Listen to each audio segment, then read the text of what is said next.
Hey guys, welcome back to Top 10 Nerd. I'm Rob Mackenzie LaFergie. Now, in this video, I'll be picking apart the Harry Potter books and pointing out a few problems I see. Sometimes this leads people to think I'm attacking the books. Just know that I'm not. I love Harry Potter, but part of the fun of enjoying something is poking fun at some parts that don't make much sense. Feel free to argue these points in the comments down below. I know a number of them are certainly up for debate, but I can't really flesh out all sides of each issue in a 7-minute video. Now, get ready, it's time for the top 10 plot holes from Harry Potter, part 2.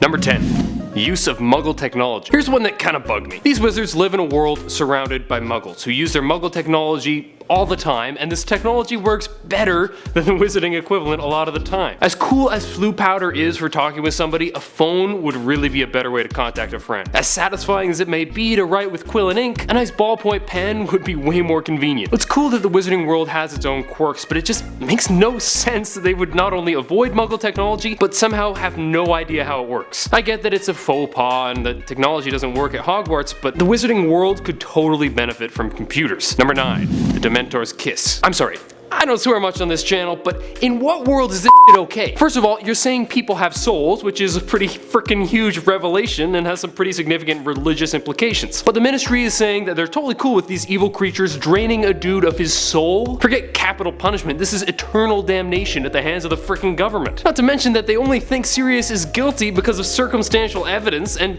they stuck him in prison having his happiness taken away for years. And this angry rant brings me to my next point. Number 8. VERITASERUM. Seriously, why wasn't VERITASERUM used more? I get that the Ministry has laws against it, which is kinda dumb, but I'm thinking given a choice between giving up one human right to take the truth potion and spending the rest of your life in Azkaban, you'd probably choose the former. But nope, not Sirius Black. Apparently the fact that he was there and having a mental breakdown proved that he had knowingly betrayed and caused the deaths of his best friends. Nah, don't give him the potion that will make him tell the truth. That's unethical. Just throw him in a soul-sucking prison forever. Yay, morality! Number 7. Sirius could have used the polyjuice potion. While we're talking about Sirius, let's talk about why he was always hiding. Yes, he was a wanted criminal, so in the real world, going into hiding would probably be the best option. But in the Potter world, there's a little thing called the polyjuice potion that apparently everybody and their mother can make. Sirius could have just kept taking polyjuice potion and chilled with Harry all he wanted. Clearly this is a viable option. Barty Crouch Jr. managed to become a Hogwarts teacher while using the polyjuice potion, so there doesn't seem to be some criminal detector. Sure, it's nice that there was someone to keep Buckbeak company, but I think I'd rather have Sirius keeping Harry company. Number 6. The kids don't love spells nearly enough. This one just irritates me. You have all these young kids being given these amazing powers, some of whom didn't even know magic existed weeks before, and all you have to do is open a book and study some spells to do amazing things. But the only one who really works ahead is Hermione. You're telling me that these kids wouldn't spend literally every waking hour trying out new spells? I sure would. That'd be the most fun thing you could ever do. Why do they all of a sudden just start complaining about homework? Oh no, I have to write an essay before I go flying around on a broom and doing a bunch of spells. The horror! Better go call Hermione a nerd. What a nerd, learning cool spells and stuff. Square. Number 5.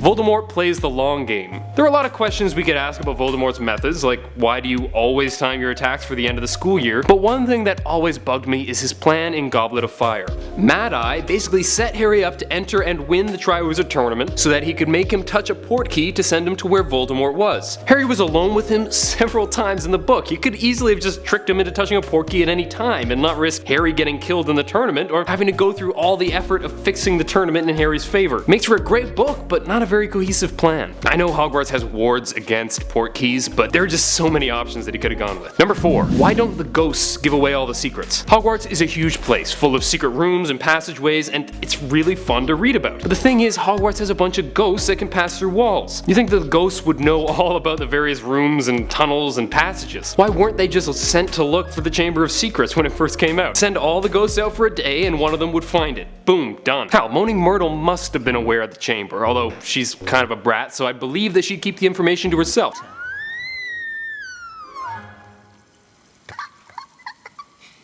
But one of the ghosts totally would have found it, but they didn't. because that would be too easy. Number 3. Petunia definitely knew that Harry couldn't use magic. A pretty large plot point in the first few books was that the Dursleys didn't know that Harry wasn't allowed to use magic outside of school. This caused them to treat him way better out of fear. Problem is, Petunia Dursley grew up with a sister who was a witch. Considering the decree for the reasonable restriction of underage sorcery was written in 1875, it was definitely in effect when Lily was in school, so there's no reason why Petunia wouldn't know about this rule. Whoops. Number 2.